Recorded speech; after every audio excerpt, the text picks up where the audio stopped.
കാക്കണം ഞങ്ങളെ ശൈഖോരെ, എന്നിട്ട് നോക്കണം ഞങ്ങളെ മടവൂരെ. എന്തിന്? ഉങ്ങളെ തുണയല്ലാതൊരു തണലും ഞങ്ങളിലില്ല പൂങ്കവരെ.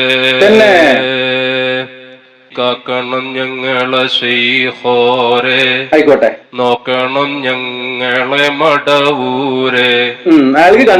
തുണയല്ലാതൊരു തണലും ഞങ്ങളിലില്ല പൂങ്കവരെ. വല്ലാത്ത ജാതി. അയാൾക്ക് എന്നെ കണ്ണു കാണൂലായിരുന്നു. അവസാന കാലത്ത് കാലുമ വ്രണം വന്നിരുന്നു, ഷുഗർ മൂത്തിട്ട്. ആ ഷുഗർ മാറ്റാൻ അയാൾക്ക് കഴിഞ്ഞിട്ടില്ല. അതുപോലെ തന്നെ ഈ നരമ്പ് ഷുഗർ രോഗികളുടെ ഞാൻ 2-3 വീഡിയോയിൽ പറഞ്ഞതാണ്, പ്രശ്നമായ കാഴ്ച ഇല്ലാണ്ടായിരുന്നു. ആ ആളോടാണ് ഇവര് നോക്കണം മടവൂരെ, കാക്കണം മടവൂരെ, ഒലക്കെ നോക്കുക.